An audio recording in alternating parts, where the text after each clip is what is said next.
Hello गधास। तो आज हम करने वाले हैं चैप्टर नंबर 4 एग्जीक्यूटिव। इसमें जैसे ह्यूमंस के हार्ट, स्टमक और लंग्स ऑर्गन होते हैं, वैसे ही कॉन्स्टिट्यूशन के भी 3 ऑर्गन हैं, लेजिस्लेचर, एग्जीक्यूटिव और जुडिशरी। तो हम पढ़ेंगे कि पेट कैसे खराब होता है, मतलब एग्जीक्यूटिव के बारे में। माफ़ करना, वो गुस्से में थोड़ा इधर उधर निकल जाती हूँ। तो सबसे पहले देखते हैं कि एग्जीक्यूटिव होता क्या है। एग्जीक्यूटिव एक ऐसे लोगों की समिति है जो चेक रखती है कि रूल्स और रेगुलेशंस सही से इम्प्लीमेंट हो। एग्जीक्यूटिव होते हैं 2 प्रकार के, पहला पॉलिटिकल एग्जीक्यूटिव्स और दूसरा परमानेंट एग्जीक्यूटिव्स। पॉलिटिकल एग्जीक्यूटिव्स वो हैं जिन्हें लोग इलेक्ट करते हैं एक स्पेसिफिक पीरियड के लिए, और परमानेंट एग्जीक्यूटिव्स वो हैं जिन सिविल सर्वेंट्स को लॉन्ग टर्म बेसिस पे रखा जाता है, जैसे तुम्हें भगवान ने लॉन्ग टर्म बेसिस पे माँ बाप के ताने सुनने रखा है। तो ऐसा ही होता है गवर्नमेंट में। एक बॉडी होती है जो रूल्स बनाती है और दूसरी बॉडी होती है जो उन रूल्स को इम्प्लीमेंट करती है, और वो गवर्नमेंट का ऑर्गन जो इम्प्लीमेंटेशन और एडमिनिस्ट्रेशन पे चेक रखता है वो होता है एग्जीक्यूटिव। एग्जीक्यूटिव की ऑफिशियल डेजिग्नेशन हर कंट्री में अलग अलग होती है। कुछ कंट्रीज़ में प्रेसिडेंट होते हैं तो कुछ में चांसलर होते हैं। अब एग्जीक्यूटिव ब्रांच में प्रेसिडेंट इन्वॉल्व्ड होता है, प्राइम मिनिस्टर होता है, मिनिस्टर्स होते हैं, इनके अलावा सिविल सर्वेंट्स भी इन्वॉल्व्ड होते हैं। अब बात ये है कि यूएसए के प्रेसिडेंट और इंडिया के प्रेसिडेंट की पावर्स और फंक्शंस में डिफरेंस है। यहाँ तक कि भूटान का राजा और इंग्लैंड की रानी की पावर्स में भी अंतर है। इंडिया के प्राइम मिनिस्टर में और फ्रांस के प्राइम मिनिस्टर की पावर्स में भी अंतर है। तो यार ऐसा क्यों है? बताओ, इंडिया वांट्स टू नो, बताओ क्यों है अंतर? तो अंतर इसीलिए है क्योंकि कुछ कंट्रीज़ में पार्लियामेंट्री सिस्टम है तो कुछ में प्रेसिडेंशियल सिस्टम है, और कुछ कंट्रीज़ में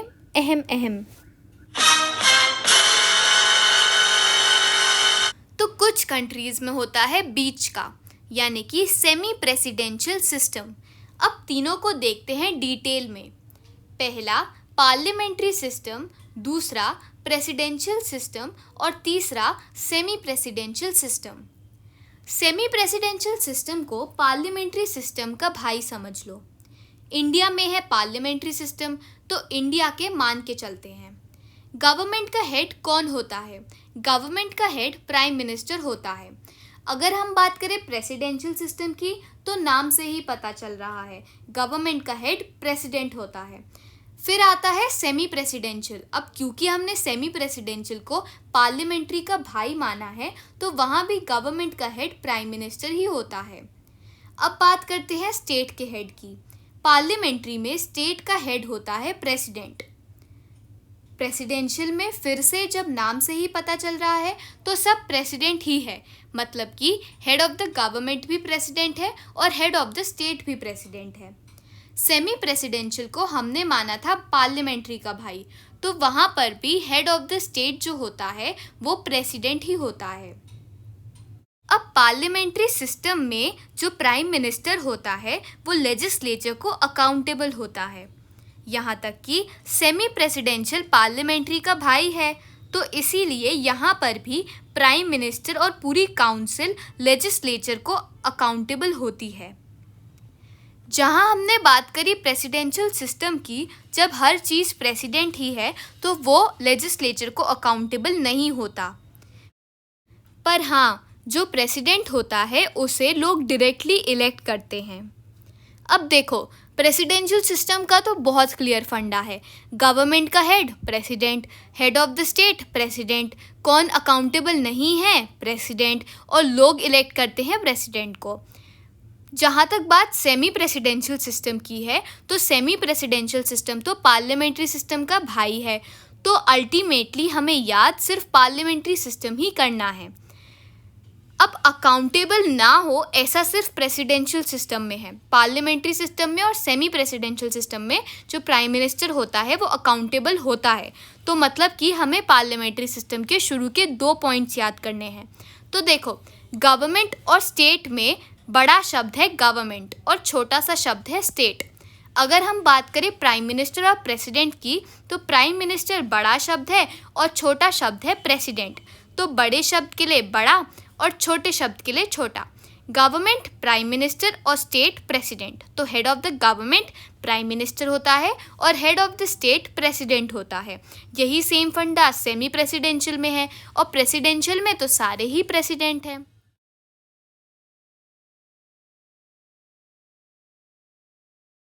हेलो गधास, हम किसी की भी बात करें, चाहे वो प्रेसिडेंट हो, प्राइम मिनिस्टर हो या वाइस प्रेसिडेंट हो, मेनली सब में 3 चीज़ें आएंगी।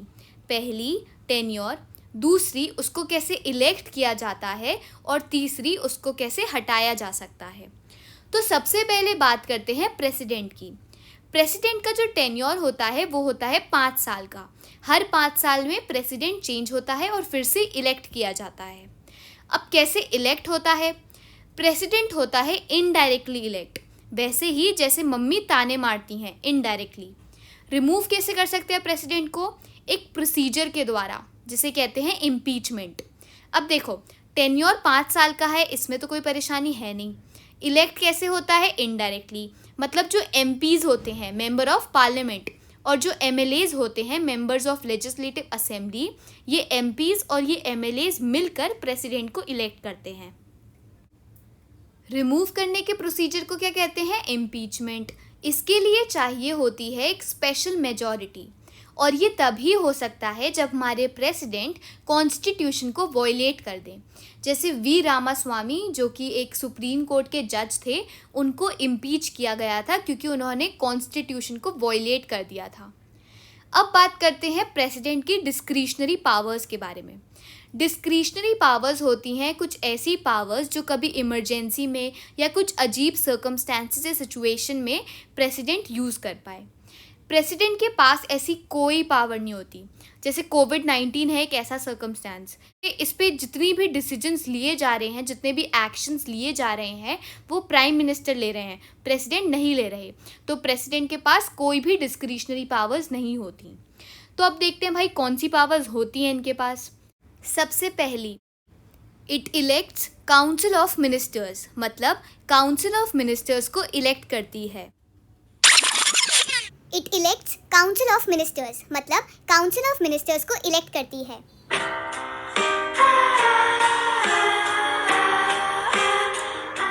फिर दूसरा point, he has the right to be informed of all important matters and deliberations of the council of ministers. उसको सारे इम्पॉर्टेंट मैटर्स पता होने चाहिए। अब जैसे काउंसिल ऑफ मिनिस्टर्स ने प्रेसिडेंट को कुछ मैटर बताया, प्रेसिडेंट को उसमें कुछ गलत लगा और उसने कुछ एडवाइस काउंसिल ऑफ मिनिस्टर्स को भेजी, पर काउंसिल ऑफ मिनिस्टर्स को वो एडवाइस बकवास लगी, तो उसने वापस भेज दी प्रेसिडेंट को। अब प्रेसिडेंट के पास कोई ऑप्शन नहीं है, उसको उस पर एग्री करना ही पड़ेगा। अब वो वापस अपनी राय नहीं भेज पाएगा। ठीक है, अब चलते हैं तीसरे पॉइंट पे। तीसरा पॉइंट है ही हैज़ द वेटो पावर। अब जैसे हमें जगह ए से जगह बी पर जाना है और बीच में टोल टैक्स पड़ा और हम कोई और रास्ता नहीं ले रहे हैं, तो बिना टोल टैक्स को पार करे हम जगह बी पर नहीं जा सकते। वैसे ही कोई भी बिल लॉ तब तक नहीं बन सकता जब तक उसे प्रेसिडेंट का एसेंट नहीं मिल जाता। इसे कहते हैं वेटो पावर। पर ये जो वेटो पावर है ये थोड़ी लिमिटेड है। कैसे? देखो, इसमें भी सेम चीज़ है। काउंसिल ऑफ मिनिस्टर ने प्रेसिडेंट को भेजा और प्रेसिडेंट ने अपनी एडवाइस दी, पर अगर काउंसिल को वो एडवाइस बकवास लगी तो प्रेसिडेंट को साइन करना ही पड़ेगा। पर यहाँ पे एक ट्विस्ट है। क्या ट्विस्ट है? ट्विस्ट ये है कि कोई टाइम लिमिट नहीं है, तो वो कभी तक भी साइन कर सकता है। इससे प्रेसिडेंट को एक इनफॉर्मल पावर मिल जाती है। This gives president an informal power to use the veto in an effective manner, और इसे हम पॉकेट वेटो भी कहते हैं। पॉकेट में ना जब चाहे निकाल सकता है। Oh God, please, no! तुम्हें तो मेरा हर जोक बकवास लगता है। अब देखो, लोकसभा है, उसकी मेजॉरिटी जिस लीडर को मिलती है उसे बना दिया जाता है प्राइम मिनिस्टर। पर तब क्या होगा अगर कोई क्लियर मेजॉरिटी हो ही ना? उस केस में जो प्रेसिडेंट है वो प्राइम मिनिस्टर को चूज़ करता है। when there is no clear majority, the president decides whom to choose as the prime minister. अब अभी तक हमने प्रेसिडेंट की कोई ऐसी खास पावर तो पड़ी नहीं है, तो प्रेसिडेंट की ऐसी एज सच हमें कोई ज़्यादा ज़रूरत नहीं लग रही यार, पर ज़रूरत है। कैसे?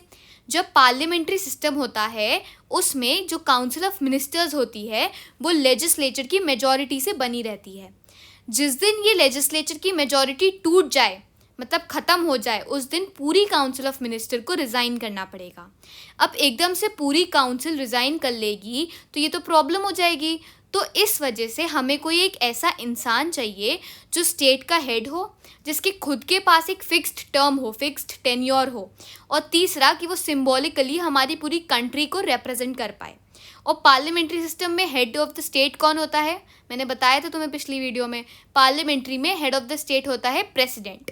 ठीक है, तो इसीलिए हमें यहाँ पर प्रेसिडेंट की ज़रूरत पड़ती है। अब चलते हैं वाइस प्रेसिडेंट पर। वही सेम चीज़ें हैं, पहली टेन्योर, दूसरी कैसे इलेक्ट होता है, और तीसरा कैसे रिमूव किया जा सकता है। पहले ही बता दिया था मैंने तुम्हें, vice president, prime minister, president, तीनों के टेन्योर जो हैं वो 5 साल ही है, तो इनके भी टेन्योर कितने हुए? 5 साल। ठीक है, अब देखते हैं इनको इलेक्ट कैसे किया जाता है। इनको इलेक्ट किया जाता है एक इलेक्टोरल कॉलेज के द्वारा। कौन सा कॉलेज? Electoral college. और रिमूव कैसे किया जाता है? रिमूव किया जाता है जब राज्यसभा भी बोल दे कि रिमूव कर दो और लोकसभा भी एग्री कर ले कि हाँ भाई रिमूव कर दो, तो इसको रिमूव होना पड़ता है। इलेक्टोरल कॉलेज क्या होता है? इलेक्टोरल कॉलेज में कुछ सेट ऑफ इलेक्टर्स होते हैं और वो इलेक्टर्स मिलकर वाइस प्रेसिडेंट को इलेक्ट करते हैं। कुछ एक्स्ट्राज में है कि ये जो वाइस प्रेसिडेंट होता है ये एक्स ऑफिशियो चेयरमैन होता है राज्यसभा का। स्टार लगा लो इस बात पर, एक्स ऑफिशियो चेयरमैन कौन होता है राज्यसभा का? Vice president. अच्छा, अगर जो प्रेसिडेंट है उनकी डेथ हो जाए, मतलब उनका टर्म पूरा ना हो पाए, 5 साल से पहले उनकी डेथ हो जाए या उनको हटा दिया जाए, जिसका सिर्फ एक ही तरीका है, वो हमने पढ़ा इम्पीचमेंट, तो उस केस में क्या होगा? उस केस में जब तक नए प्रेसिडेंट नहीं आ जाते, हमारे वाइस प्रेसिडेंट तब तक के लिए प्रेसिडेंट हो जाएंगे। ठीक है, जैसे देखते हैं एक एग्जाम्पल।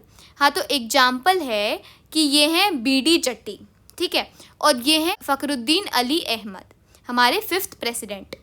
तो जब इनकी डेथ हुई थी, फ़खरुद्दीन अली अहमद की जब डेथ हुई थी, तो जब तक नए प्रेसिडेंट इलेक्ट नहीं हुए थे तब तक के लिए बीडी जट्टी ने प्रेसिडेंट की तरह एक्ट किया था। कौन प्रेसिडेंट बन गए थे? बीडी जट्टी। कब तक के लिए? जब तक नए प्रेसिडेंट नहीं आ गए थे।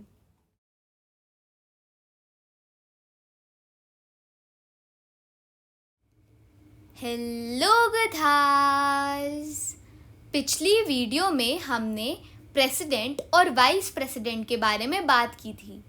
इस वीडियो में हम पढ़ेंगे प्राइम मिनिस्टर के बारे में। वही सब चीज़ें पहले देखेंगे। पहला टेन्योर, दूसरा कैसे इलेक्ट किया जाता है, और तीसरा कैसे रिमूव करते हैं। तो मैंने पिछली वीडियो में बताया था कि प्रेसिडेंट का, प्राइम मिनिस्टर का और वाइस प्रेसिडेंट का, तीनों का टेन्योर सेम होता है। तो प्रेसिडेंट और वाइस प्रेसिडेंट का कितना था? 5 साल। तो प्राइम मिनिस्टर का भी कितना होगा? 5 साल। अब देखते हैं इनको कैसे इलेक्ट किया जाता है। तो ये भी मैंने पिछली वीडियो में बताया था। जिस भी लीडर के साथ लोकसभा की मेजॉरिटी होती है उसे प्राइम मिनिस्टर बना दिया जाता है, और अगर क्लियर मेजॉरिटी नहीं होती है तो जो प्रेसिडेंट हैं वो प्राइम मिनिस्टर को चूज़ करते हैं। फिर तीसरी चीज़ है कि उनको रिमूव कैसे किया जाता है।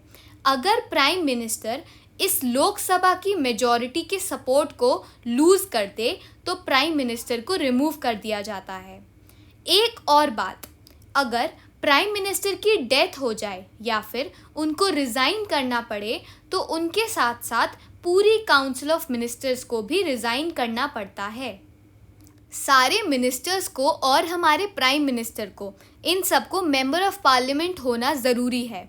अगर ये एमपी नहीं है, मतलब मेंबर ऑफ पार्लियामेंट नहीं है, तो इनको 6 महीने के अंतर्गत पार्लियामेंट में इलेक्ट होना पड़ेगा। जो प्राइम मिनिस्टर हैं वो एक तरीके से काउंसिल ऑफ मिनिस्टर्स और प्रेसिडेंट के बीच में एक लिंक की तरह काम करते हैं। The prime minister acts as a link between council of ministers and the president. तीसरा, जो प्राइम मिनिस्टर होता है वो गवर्नमेंट की सारी पॉलिसीज़ पर डिसीजन लेता है। The prime minister decides all the policies of the government. चौथा, जो प्राइम मिनिस्टर होता है वो लोकसभा का लीडर भी होता है। The prime minister is the leader of the Lok Sabha. अगला पॉइंट, प्राइम मिनिस्टर के पास पूरी ब्यूरोक्रेसी का कमांड रहता है। The prime minister has the command of the entire bureaucratic machine. अब अगला पॉइंट, जो प्राइम मिनिस्टर होता है वो सभी मिनिस्टर्स को वो कितने सीनियर हैं या उनकी पॉलिटिक्स में कितनी इम्पोर्टेंस है उसके बेसिस पे रैंक्स देता है। The prime minister allocates ranks and portfolios to the ministers depending on their seniority and political importance. अब जितनी भी इंटरनेशनल समिट्री होती हैं या जितनी भी फॉरेन विजिट्स होती हैं उन सब में हमारे प्राइम मिनिस्टर हमारे पूरे नेशन के लीडर की तरह रिप्रेजेंट किए जाते हैं। अभी तो चलो कोरोना आ गया, वरना हर रोज़ यही खबर आती थी कि हमारे प्राइम मिनिस्टर आज इस देश में गए और कल इस देश में गए थे। The prime minister projects as the national leader during international summitry as well as foreign visits. अब अभी तक हमने prime minister, president, vice president इन सब के बारे में बात की, पर तुम कैबिनेट मिनिस्टर को कम मत समझना। अगर कैबिनेट मिनिस्टर कोई भी पॉलिसी या डिसीजन लाता है और कोई मिनिस्टर उससे सहमत नहीं है तो या तो वो मिनिस्टर उसकी बात मान ले या फिर रिज़ाइन कर ले। देख रहे हो, अकड़ लेवल 1000। अब 1989 के बाद बहुत सारी मल्टी कोलिजन पार्टी आईं और ऑलमोस्ट सारी अपने टर्म ख़त्म होने से पहले ही या तो रिमूव हो गई या फिर उन्होंने खुद रिज़ाइन कर दिया क्योंकि लोकसभा की मेजॉरिटी का सपोर्ट लूज़ कर चुकी थी। अब क्योंकि कोई भी गवर्नमेंट अपने पूरे टाइम तक पावर में नहीं रही, इसीलिए कुछ स्टेप्स लिए गए। क्या स्टेप्स लिए गए? पहला, जो प्रेसिडेंट की डिस्क्रिशनरी पावर्स थीं जिससे वो प्राइम मिनिस्टर को इलेक्ट करता था। डिस्क्रिशनरी पावर्स मतलब वो वाली पावर्स जिन्हें अलग सी सिचुएशन में यूज़ किया जाए। जैसे जब क्लियर मेजॉरिटी नहीं होती थी लोकसभा की तो प्रेसिडेंट जो है वो प्राइम मिनिस्टर को चूज़ करता था, तो ऐसी डिस्क्रिशनरी पावर्स को बढ़ा दिया गया था। दूसरा, more consultation between political partners. Political partners में दोस्ती बढ़ गई थी। और तीसरा, restrictions on certain functions like choosing ministers and deciding their ranks and portfolios। जो हमने अभी पढ़ा था कि प्राइम मिनिस्टर मिनिस्टर्स को रैंक्स और पोर्टफोलियोज एलोकेट करता था, अब उस पे कुछ रिस्ट्रिक्शंस आ गई थी। और चौथा, जो प्राइम मिनिस्टर है अकेले पॉलिसीज़ और प्रोग्राम्स डिसाइड करता था, अब वो अकेले नहीं कर सकता। Even the policies and programs cannot be decided by the Prime Minister alone। मतलब कुल मिलाकर प्रेसिडेंट की पावर्स ज़्यादा हुई और प्राइम मिनिस्टर की पावर्स में कटौती हुई। अच्छा, अगर स्टेट लेवल पे भी बात करें तो जो गवर्नर होता है उसको कैसे अपॉइंट किया जाता है? उसको प्रेसिडेंट अपॉइंट करता है काउंसिल की एडवाइस से। तो हमने पढ़ा था कि एग्जीक्यूटिव दो होते हैं, पॉलिटिकल और परमानेंट। पॉलिटिकल एग्जीक्यूटिव यहाँ होता है ख़त्म और परमानेंट एग्जीक्यूटिव तो छोटा सा है, वो करेंगे अगले पार्ट में।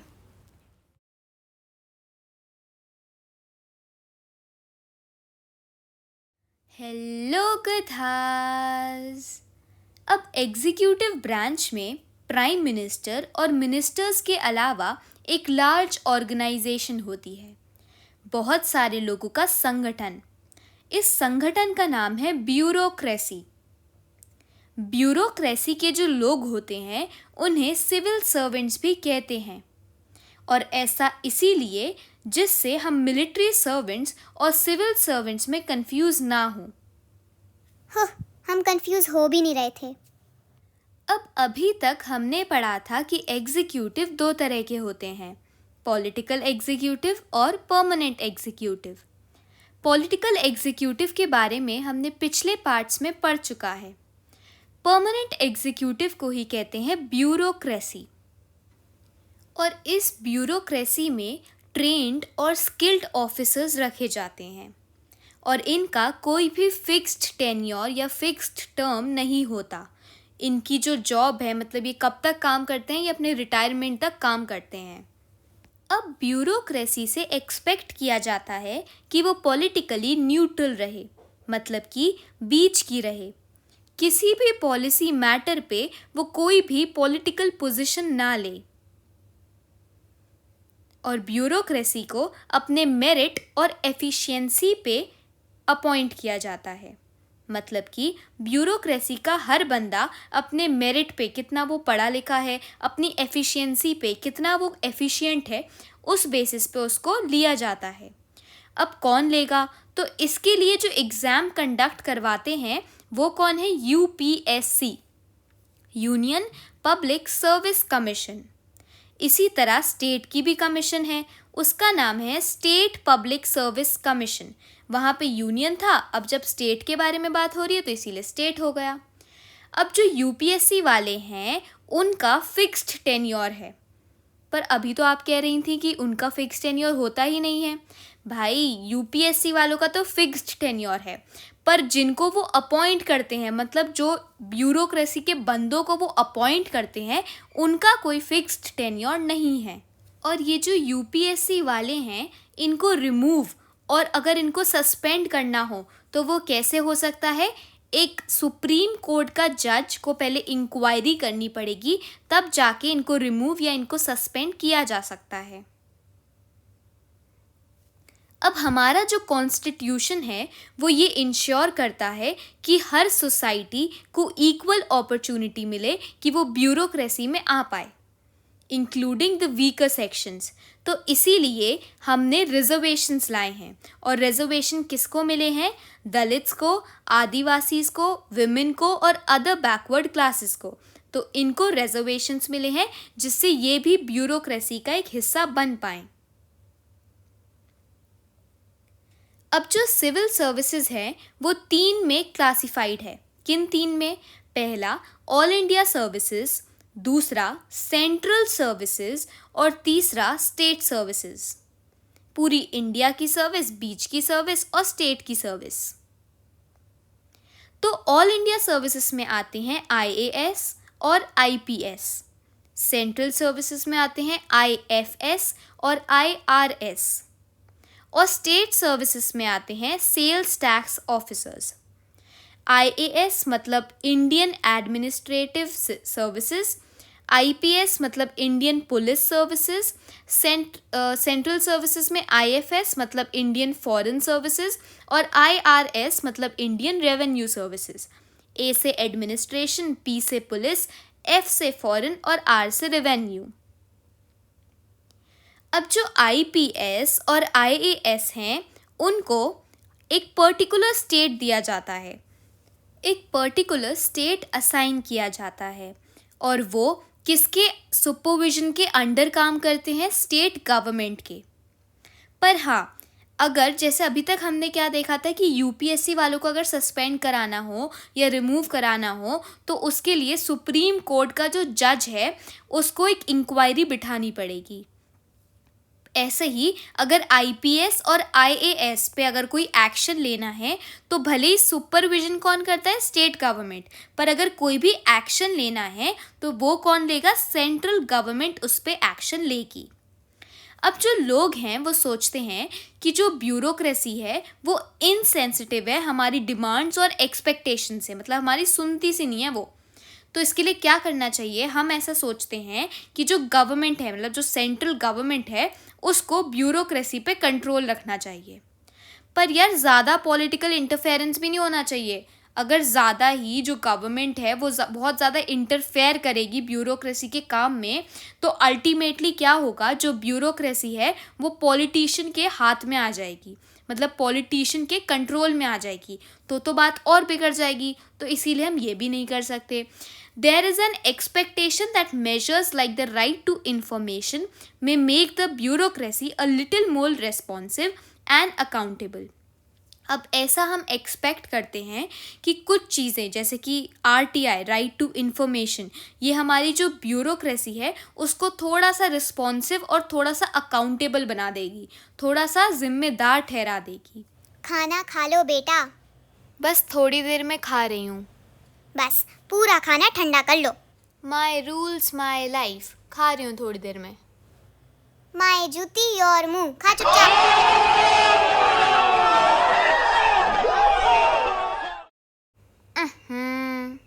खा के आती हूँ मैं।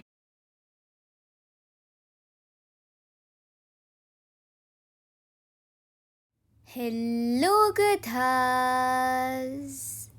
Question number 1. The organ of the government that primarily looks after the function of implementation and administration is called the dash.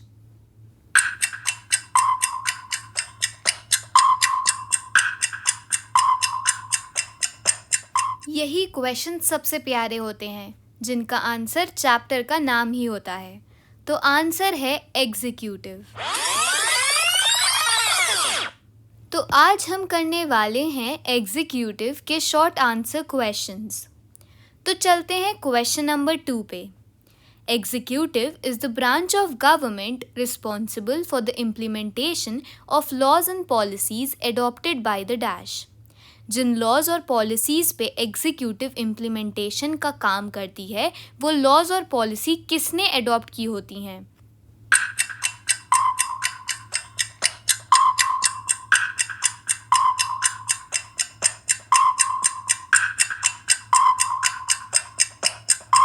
तो ये लॉज और पॉलिसीज़ को लेजिस्लेचर एडॉप्ट करता है। अब क्वेश्चन नंबर 3। क्वेश्चन नंबर 3, 4 और 5 में कंट्री आइडेंटिफाई करनी है। Identify the country. तो थर्ड क्वेश्चन कहता है a country having presidential system and executive powers are in the hands of the president. एक ऐसी कंट्री बताओ जहां प्रेसिडेंशियल सिस्टम हो और पावर्स प्रेसिडेंट के हाथ में हो।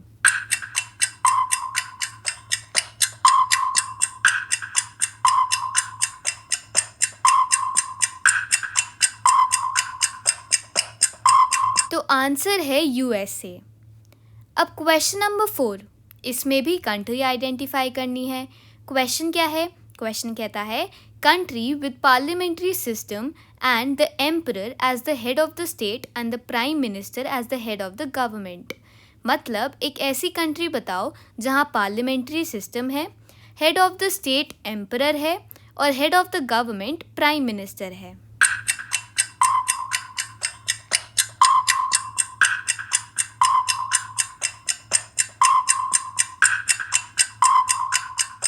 तो ऐसी कंट्री है जापान। अब क्वेश्चन नंबर 5, इसमें भी कंट्री आइडेंटिफाई करनी है। क्वेश्चन है a parliamentary democracy with a constitutional monarchy where Queen Elizabeth II is the formal chief of state and the prime minister is the head of the government. मतलब formally country की leader तो Queen Elizabeth II हैं और head of the state जो है वो prime minister है। तो बताओ कौन सी कंट्री है?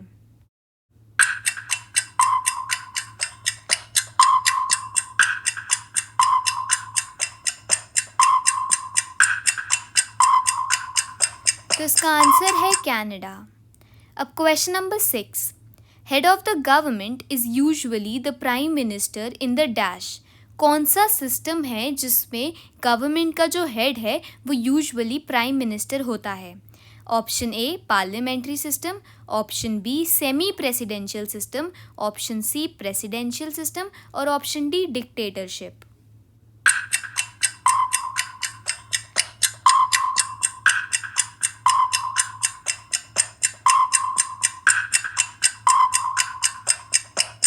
तो ये भी हमने वीडियो में पढ़ा था कि पार्लियामेंट्री सिस्टम में क्या होता है, जो गवर्नमेंट का हेड होता है वो यूजुअली प्राइम मिनिस्टर होता है।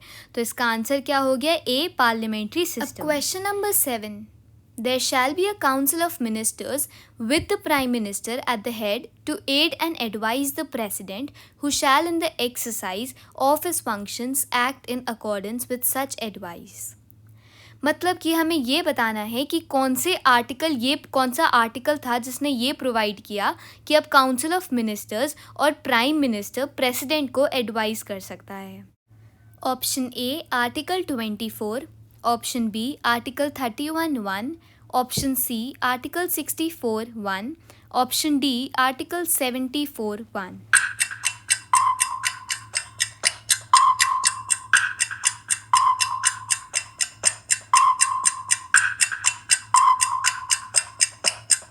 तो आंसर है आर्टिकल 74(1). अब चलते हैं क्वेश्चन नंबर 8 पे। Which of the following categories of civil services is under the central services? Option A IPS, Option B IFS, Option C IAS और Option D Sales Tax Officers।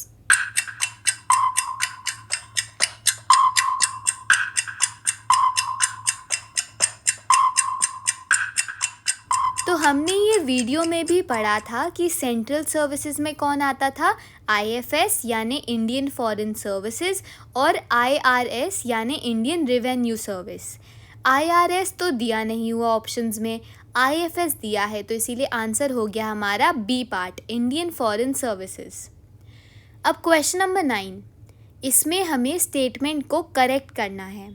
Statement है veto power is unlimited because if the parliament passes the same bill again and sends it back to the president, then the president has to give assent to that bill.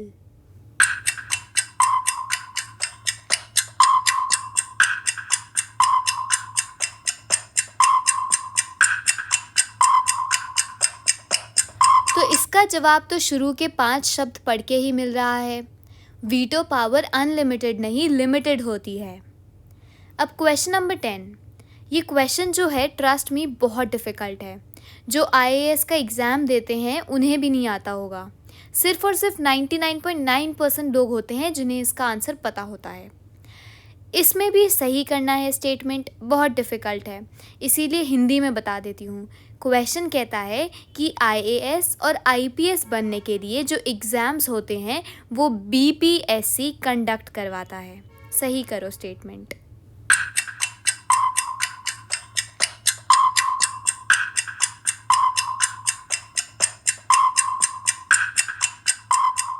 बहुत difficult था, तो इसका answer तो सबको पता ही है। Answer है UPSC। अब क्वेश्चन नंबर 11, इसमें भी हमें क्या करना है, स्टेटमेंट को सही करना है। An IPS or an IAS officer is assigned to a particular state where he or she works under the supervision of the central government। कोई भी IPS या IAS ऑफिसर को एक पर्टिकुलर स्टेट दिया जाता है, एक पर्टिकुलर स्टेट असाइन किया जाता है जहाँ पे वो काम करता है किसके सुपरविजन में, सेंट्रल गवर्नमेंट के सुपरविजन में। इस स्टेटमेंट को सही करना है।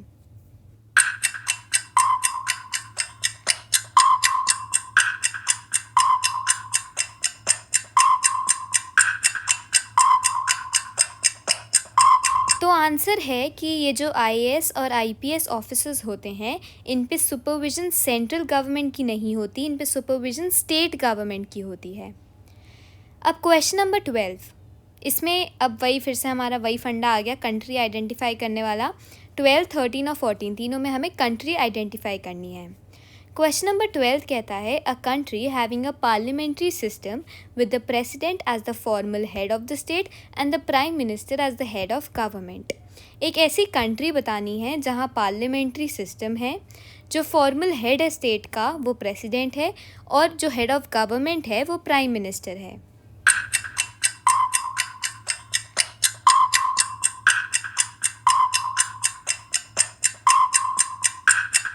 तो ऐसी कंट्री है इटली। अब question number 13, a country having a semi presidential system where the president is the head of the state and prime minister who is appointed by the president is the head of government. मतलब एक ऐसी country बतानी है जहाँ पे semi presidential system है, जो state का हेड है वो प्रेसिडेंट है और जो गवर्नमेंट का हेड है वो प्राइम मिनिस्टर है, और इस प्राइम मिनिस्टर को कौन अपॉइंट करता है, प्रेसिडेंट अपॉइंट करता है।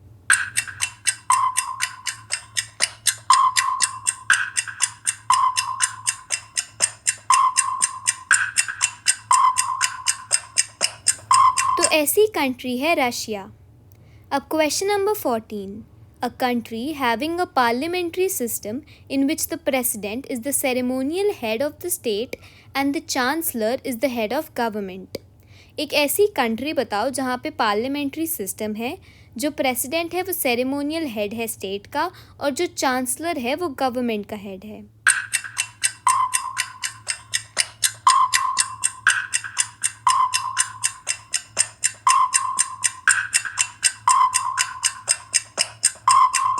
तो क्वेश्चन नंबर 14 का आंसर है जर्मनी। अब चलते हैं क्वेश्चन नंबर 15 पे। Mention 2 ceremonial executives.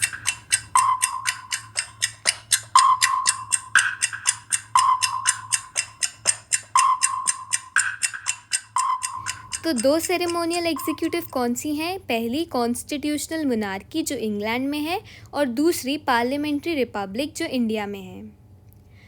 अब question number 16, mention the tenure of the president of India.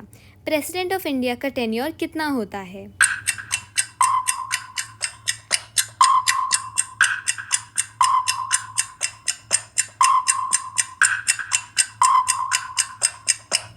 तो हमें पता है कि प्रेसिडेंट ऑफ इंडिया का टेन्योर होता है 5 साल, तो इसका आंसर है 5 years। अब question number 17, mention the tenure of the governor. हमें ऐसे ही गवर्नर का टर्म कितने साल का होता है वो बताना है।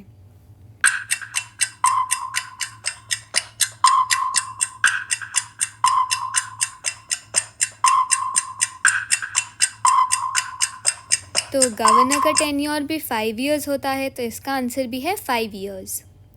अब question number 18, in which country we find semi presidential system. Option A Sri Lanka, option B France, option C Russia और ऑप्शन डी ये तीनों, ऑल ऑफ द अबव।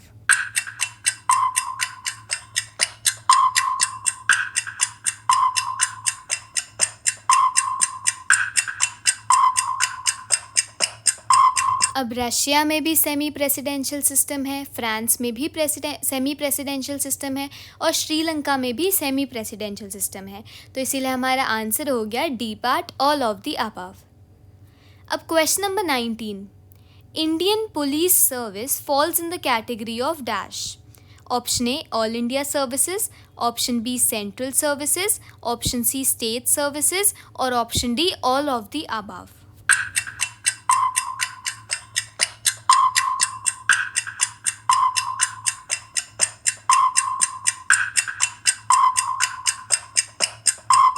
तो अब इस स्क्रीनशॉट से तो हम वाकिफ़ हैं ही। इसमें हमें बताना है कि आईपीएस यानी इंडियन पुलिस सर्विस कौन सी कैटेगरी में आ रहा है। तो कौन सी कैटेगरी में आ रहा है? ऑल इंडिया सर्विसेज में, तो इसीलिए हमारा आंसर हो गया ए पार्ट, ऑल इंडिया सर्विसेज। अब चलते हैं क्वेश्चन नंबर 20 पे। How is the vice president elected in India. India में वाइस प्रेसिडेंट को कैसे इलेक्ट किया जाता है?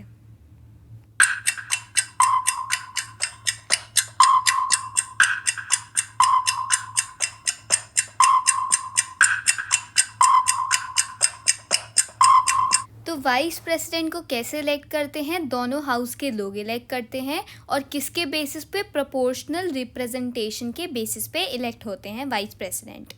तो हम लिख सकते हैं the vice president is elected by the members of both the house of the parliament on the basis of proportional representation. अब question number 21, how can a vice president be removed. अभी तक हमने देखा कि वाइस प्रेसिडेंट को elect कैसे करते हैं। अब क्वेश्चन पूछ रहा है कि इसी वाइस प्रेसिडेंट को हटाएंगे कैसे।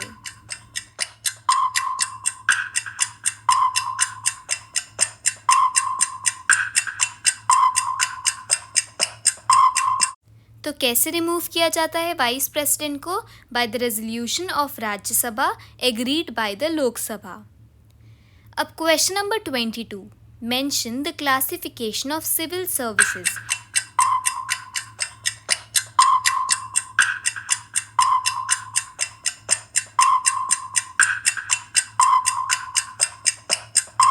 मतलब इसमें हमें पूरा वो स्क्रीनशॉट बनाना है। तो ऑल इंडिया सर्विसेज में आते हैं आईएएस और आईपीएस, फिर सेंट्रल सर्विसेज में आते हैं आईएफएस और आईआरएस और उसके बाद स्टेट सर्विसेज में आते हैं सेल्स टैक्स ऑफिसर्स। अब question number 23, mention the only ground of impeachment for the removal of president from his office.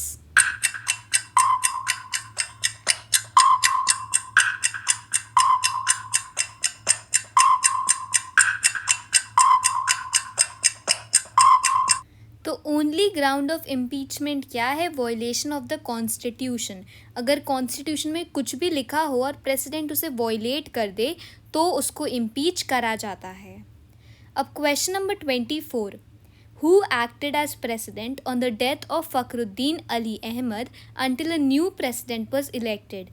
जब हमारे प्रेसिडेंट फ़खरुद्दीन अली अहमद की डेथ हुई तो किसने प्रेसिडेंट की तरह एक्ट करा जब तक एक नए प्रेसिडेंट नहीं आए?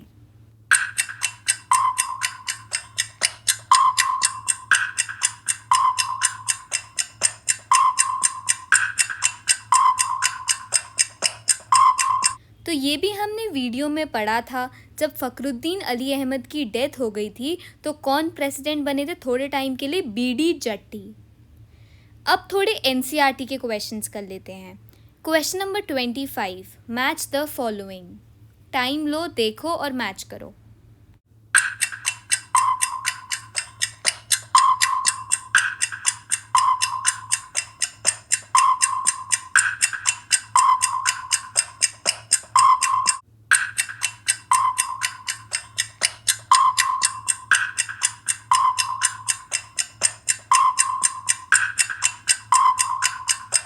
तो हम इसकी मैचिंग नीचे से शुरू करते हैं। फोर्थ क्या कहता है? Works in Indian missions at abroad. अब यहाँ पे एब्रॉड की बात हुई है तो इसीलिए ऑब्वियसली इंडियन फॉरेन सर्विस हो गया इसका आंसर। थर्ड वाला क्या है कि एक पर्टिकुलर स्टेट दिया जाता है उन्हें, पर डेप्यूटेशन पे सेंटर भी भेज सकते हैं, तो इसका क्या हो गया? Central services. फिर सेकंड वाला देखते हैं, works with in the particular state in which recruited. जिस स्टेट में रखा गया है उसी स्टेट में काम करते हैं, तो ये हो गया स्टेट सिविल सर्विसेज। और फर्स्ट वाला वही बचा है, तो works in any central government office located either on the national capital और एल्सवेयर इन द कंट्री का हो गया ऑल इंडिया सर्विसेज।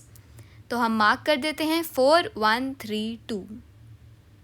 अब question number 26, a parliamentary executive means A part, executive where there is a parliament, B part, executive elected by the parliament, C part, executive that is dependent on support of the majority in the parliament, or D part, where the parliament functions as the executive.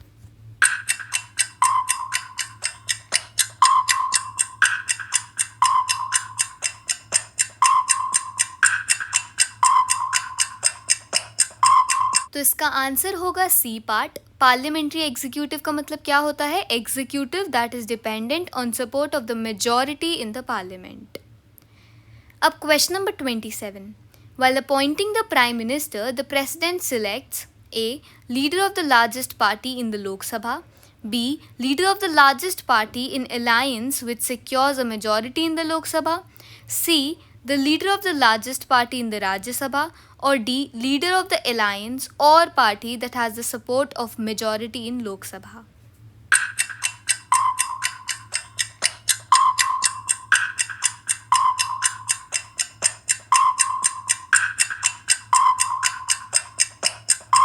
तो इसका answer होगा D part. जो president है वो prime minister उनको बनाता है जो किसी भी अलायंस या पार्टी का लीडर हो और उस अलायंस या पार्टी ने लोकसभा की मेजॉरिटी का सपोर्ट लिया हो। अब क्वेश्चन नंबर 28, 29 और 30 में हमें मिनिस्ट्री आइडेंटिफाई करनी है।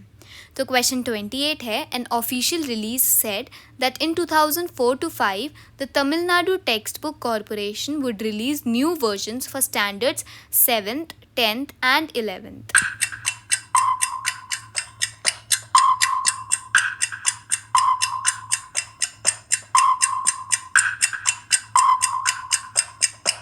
तो टेक्स्ट बुक्स की बात हो रही है या एजुकेशन की बात हो रही है, तो इसका आंसर हो जाएगा मिनिस्ट्री ऑफ एजुकेशन। अब क्वेश्चन नंबर 29, इसमें भी मिनिस्ट्री आइडेंटिफाई करनी है।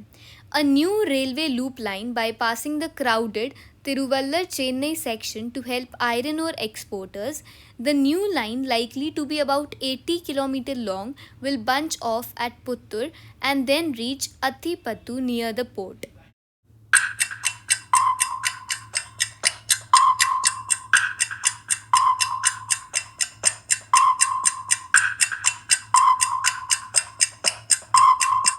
तो अब यहाँ पे रेलवे लूप लाइन के बारे में बात हुई है, इसीलिए हमारा आंसर हो गया मिनिस्ट्री ऑफ रेलवे।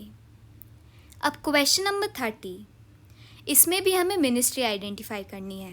क्वेश्चन है, the 3-member sub divisional committee formed to verify suicide by farmers in Ramayampet Mandal has found that the 2 farmers who committed suicide this month have had economic problems due to the failure of crops.